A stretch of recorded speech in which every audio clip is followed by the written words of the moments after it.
Panduan ibadah haji lengkap bagi lansia, sakit, dan resiko tinggi.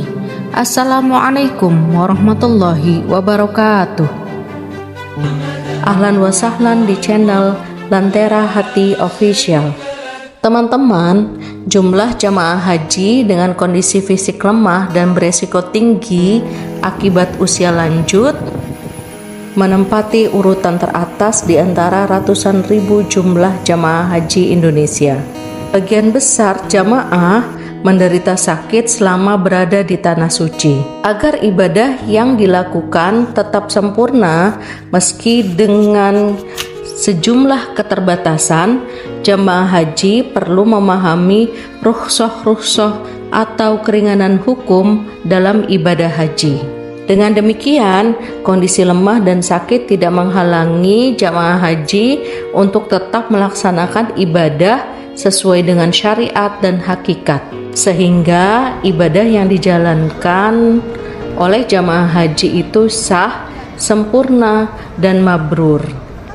Berikut adalah rukhsah atau keringanan hukum dalam menjalankan ibadah haji. Yang pertama, ketika di Madinah. 1. Hukum berziarah ke makam Nabi Muhammad SAW, keluarga dan para sahabatnya, dan sholat arba'in, berziarah ke tempat-tempat bersejarah lainnya adalah sunnah. Para jamaah haji yang tidak sempat berziarah di Madinah akibat uzur itu tidak berdosa. Mereka tetap bisa menyampaikan salam kepada Nabi dan membaca sholawat atas Rasulullah di hotel tempat mereka tinggal atau di rumah sakit bagi yang dirawat. Yang kedua, melaksanakan sholat arba'in, yaitu sholat wajib 40 waktu di Masjid Nabawi secara berjamaah adalah anjuran. Bagi jamaah haji lemah, lansia, resiko tinggi atau risti dan sakit, sebaiknya tidak memaksakan diri untuk melakukan sholat arba'in di Masjid Nabawi dengan tetap sholat berjamaah di hotel tempat mereka tinggal secara berjamaah. Sebab sholat di hotel-hotel di Madinah juga mendapatkan keutamaan sholat di tanah haram Madinah. Sesekali tentu saja dianjurkan kepada para jamaah lansia dan risti ini untuk berusaha sholat di Masjid Nabawi. Tentu saja dengan dibantu mungkin teman sekamarnya atau mungkin bisa minta bantuan oleh petugas. Maksudnya petugas haji dari pemerintah ya teman-teman. Atau jika jamaah bergabung di KBIH, kelompok bimbingan ibadah haji, biasanya pendamping dari KBIH mengupayakan jamaah yang sakit, lemah, lansia, dan risti setidaknya sesekali sholat di Masjid Nabawi. Yang kedua, ketika ihram dari mikot. 1. Jamaah haji gelombang 1 disarankan melakukan sejumlah amalan sunnah ihram di mikot Abyar Ali atau Bir Ali. Namun untuk jamaah haji lemah, lansia, dan risti atau resiko tinggi dianjurkan untuk memakai pakaian ihram dan sholat sunnah ihram dari hotel saja tempat mereka tinggal di Madinah. Setiba di Abyar Ali atau Bir Ali, jamaah tidak perlu turun dari bus, cukup melafalkan niat ihram haji atau ihram umroh dari dalam bis saat bis sedang berangkat. Yang kedua, bagi jamaah haji gelombang 2 yang hendak melaksanakan ihram haji atau ihram umroh di atas pesawat, hendaknya melaksanakan sunnah-sunnah ihram sejak dari asrama embarkasi menjelang keberangkatan dan mengenakan pakaian ihram sejak di embarkasi. Yang ketiga, jamaah haji lemah, lansia, resiko tinggi, dan sakit ketika mengucapkan niat ihram umroh atau haji sangat dianjurkan ishtirot, yaitu niat ihram umroh atau ihram haji yang disertai dengan mengucapkan syarat. Aku niat haji atau umroh, apabila aku sakit atau terhalang, maka aku tahallul di tempat di mana aku terhalang. Setelah mengucapkan niat haji atau umroh dengan ishtirot, jamaah haji lemah, lansia, risti atau risiko tinggi dan sakit hendaknya melanjutkan aktivitas ibadah dengan berzikir, dengan membaca talbiyah diselingi doa yang dibaca sepanjang perjalanan menuju Makkah, dan berhenti membaca talbiyah saat tiba di Masjidil Haram di pelataran Ka'bah ketika hendak mulai tawaf bagi yang melaksanakan umroh. Yang ketiga, ketika di Mekah. Setelah tiba di Mekah dan menempati kamar hotel, jamaah haji lemah, lansia, dan risti dianjurkan tidak terburu-buru menuju Masjidil Haram, namun disarankan beristirahat dan tidur yang cukup untuk memulihkan kebugaran tubuh. Rasulullah SAW ketika melaksanakan haji wada bermalam di Tua lebih dulu untuk beristirahat, lalu sholat subuh dan mandi, kemudian ke Masjidil Haram untuk melaksanakan tawaf dan sa'i. Bagi jamaah haji yang lemah, lansia, risti, dan sakit, tawaf dan sa'inya dapat menggunakan kursi roda, baik dibawa sendiri oleh keluarganya atau anggota keluarganya, atau menggunakan jasa orang lain. Jamaah juga bisa menggunakan mobil golf, namun karena keterbatasan armada memang harus antri ya teman-teman. Tawaf dan sa'i dengan cara digendong, menggunakan kursi roda, atau menggunakan mobil golf yang sekarang disediakan di Masjidil Haram adalah sah secara hukum. Teman-teman, menurut Ibnu Abbas radhiyallahu an, seluruh tanah haram Makkah adalah Masjidil Haram. Para jamaah haji lemah dan sakit tidak perlu memaksakan diri sholat fardu di Masjidil Haram jika bisa berakibat buruk pada kesehatan fisik mereka. Jamaah yang melaksanakan sholat berjamaah di hotel atau di masjid sekitaran hotel tetap mendapat keutamaan yang sama dengan sholat di Masjidil Haram.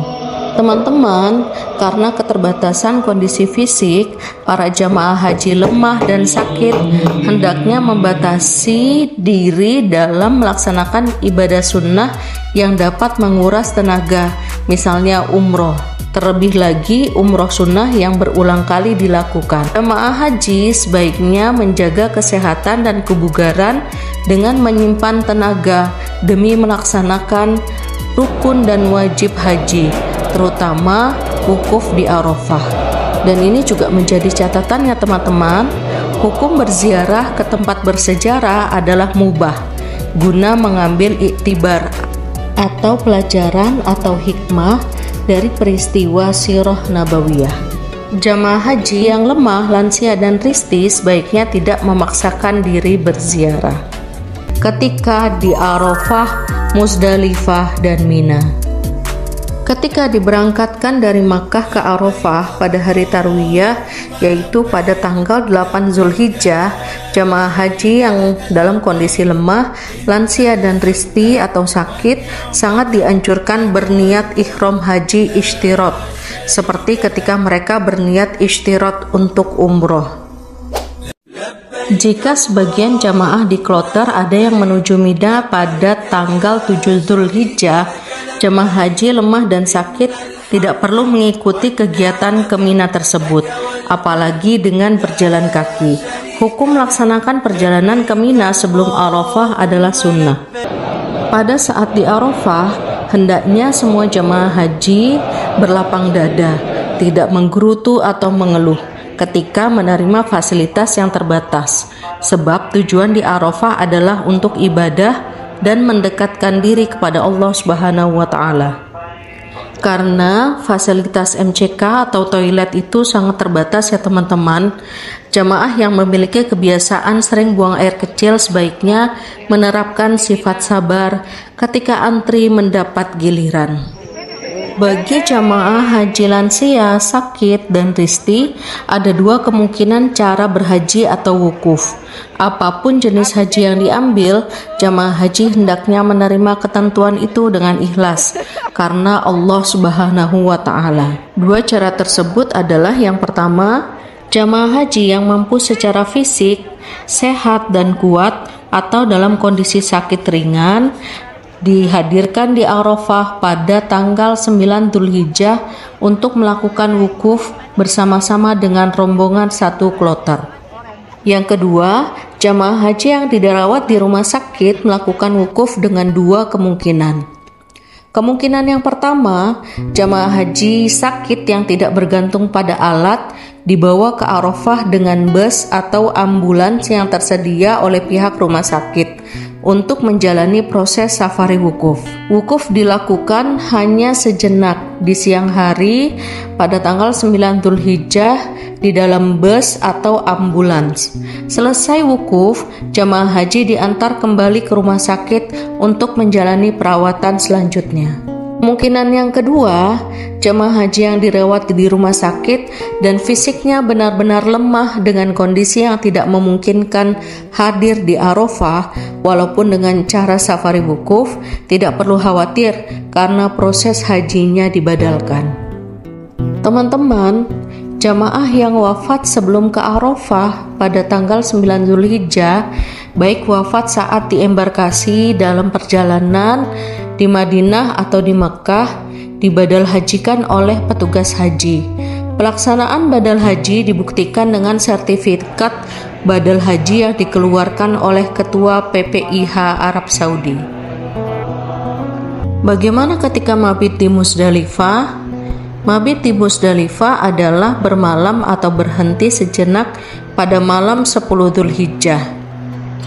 Mabit di Musdalifah merupakan salah satu wajib haji yang tidak boleh ditinggalkan kecuali oleh jamaah yang mendapat uzur syar'i. Mereka tidak dikenai dam, sebagaimana Rasulullah SAW memberikan izin kepada Saudah radhiyallahu an untuk bertolak dari Musdalifah ke Mina lebih awal sebelum jamaah haji lainnya bertolak ke Mina karena alasan lambat berjalan akibat badan yang gemuk. Di Arafah, jamaah haji sakit yang menjadi peserta safari wukuf atau yang dirujuk dari rumah sakit dikategorikan sebagai jamaah yang mengalami uzur syar'i. Jadi, jamaah tersebut diberi keringanan untuk tidak melakukan mabit di Musdalifah dan tidak dikenai dam. Demikian juga jamaah sakit yang sedang mabit di Musdalifah kemudian dirujuk dan dirawat di rumah sakit. Sedangkan di Mina, jamaah haji sakit yang menjadi peserta safari wukuf atau yang dirujuk dan dirawat di rumah sakit dikategorikan sebagai jamaah haji uzur syar'i yang diberi keringanan tidak melakukan mabit di Mina. Mereka juga tidak dikenai dam. Lempar jamarot yang diwakilkan itu hukumnya sah. Karena itu, kewajiban melontar jumroh kubro atau akobah pada tanggal 10 Dzulhijjah dan melontar jumroh sughra, wusto, dan kubro pada tanggal 11 sampai 13 Dzulhijjah bagi jamaah lemah, lansia, dan risti seyogyanya diwakilkan oleh keluarga, teman, seregu, atau petugas haji, atau istilahnya dibadalkan ya teman-teman. Jamaah haji lemah, lansia, dan risti yang kewajiban melontar jamarotnya telah diwakilkan kepada orang lain, hendaknya segera mencukur rambut untuk tahallul awal setelah menerima laporan dari orang yang mewakilinya bahwa kewajibannya melontar jumroh kubro atau akobah pada tanggal 10 Dzulhijjah telah ditunaikan. Sesuai tuntunan Rasulullah SAW, bagi laki-laki diutamakan mencukur gundul. Bagi wanita cukup memotong rambutnya sepanjang ruas jari saja. Jamaah haji peserta safari wukuf yang dirawat di rumah sakit pada tanggal 10 Dzulhijjah boleh mencukur rambut tanpa menunggu laporan dari petugas yang mewakilinya. Setelah mendapat laporan dari yang mewakili bahwa jumroh sudah dilontar berarti sudah tahallul. Di Makkah pasca Armuzna atau Arafah, Musdalifah, dan Mina. Setibanya di Makkah pasca mabit di Mina, jamaah haji dianjurkan untuk beristirahat yang cukup agar kembali bugar dan selanjutnya bersiap-siap melaksanakan tawaf ifadah. Jamaah haji lemah, lansia, dan resiko tinggi dianjurkan melakukan tawaf ifadah menggunakan kursi roda atau mobil golf. Bagi jamaah yang di safari wukufkan yang terhalang tidak bisa melaksanakan tawaf ifadahnya dibadalkan dan dilaksanakan oleh petugas haji. Ini juga menjadi perhatian ya teman-teman. Tolong diperhatikan, jamaah haji lemah, lansia, dan resiko tinggi sebaiknya tidak memburu ibadah-ibadah sunnah yang membutuhkan tenaga ekstra pasca mabit di Mina. Misalnya dengan selalu datang untuk sholat berjamaah di Masjidil Haram, melakukan umroh sunnah, atau melakukan tawaf sunnah berulang-ulang. Sebelum meninggalkan Makkah, jamaah haji lemah, lansia, dan resiko tinggi dianjurkan melakukan tawaf wada dengan menggunakan kursi roda atau mobil golf jika kondisi di sekitaran Ka'bah penuh dan sesak. Jamaah haji lemah dan sakit yang benar-benar tidak mampu melakukan tawaf wada dapat mengambil pendapat Imam Malik yang mengatakan hukum tawaf wada adalah sunnah, dan bagi orang sakit atau uzur yang meninggalkan tawaf wada tidak dikenakan dam. Badal haji. Badal secara bahasa berarti mengganti, mengubah, atau menukar. Badal haji adalah diwakilkannya pelaksanaan ibadah haji seseorang oleh orang lain. Badal haji diberlakukan bagi siapa saja. Yang pertama, orang yang sudah berkewajiban melaksanakan haji atau haji pertama, yaitu haji Islam, bukan haji sunnah. Haji sunnah yaitu haji yang dilaksanakan lebih dari satu kali, haji kedua, haji ketiga, dan seterusnya. Atau haji yang akan dilaksanakan karena nazar, namun kemudian wafat, baik dia berwasiat atau tidak. Berniat haji karena nazar juga hajinya harus dibadalkan ya teman-teman. Yang kedua, orang yang sudah mencapai derajat istitoah, kemudian dia sakit berat sehingga timbul masyaqqah sebelum melaksanakan haji. Yang ketiga, jamaah haji Indonesia yang sudah berangkat atau berada di Arab Saudi, kemudian sakit berat atau wafat sebelum wukuf, maka hajinya dibadalkan. Jamaah yang berhak dibadalkan pelaksanaan hajinya adalah yaitu jamaah yang meninggal dunia di asrama haji embarkasi, di perjalanan, atau di Arab Saudi sebelum melaksanakan wukuf di Arafah. Kemudian jamaah yang sakit dan tidak dapat disafari wukufkan karena pertimbangan keselamatan atau sangat bergantung pada peralatan medis. Selain itu, jamaah yang mengalami gangguan jiwa juga akan dibadalkan ya teman-teman. Untuk jamaah haji Indonesia yang sudah berangkat atau berada di Arab Saudi, kemudian sakit berat atau wafat sebelum wukuf di Arafah, badal hajinya dilaksanakan oleh petugas haji yang ditunjuk dan dibiayai oleh pemerintah. Pihak keluarga atau jamaah tidak dikenakan biaya lagi atas pelaksanaan badal haji. Sebagai bukti atas pelaksanaan badal haji, pemerintah melalui Ketua Dakar Makkah akan memberikan sertifikat badal haji kepada keluarganya. Demikian pembahasan kita kali ini. Semoga bermanfaat ya teman-teman. Wallahu muwaffiq li aqwamit thoriq. Wassalamualaikum warahmatullahi wabarakatuh.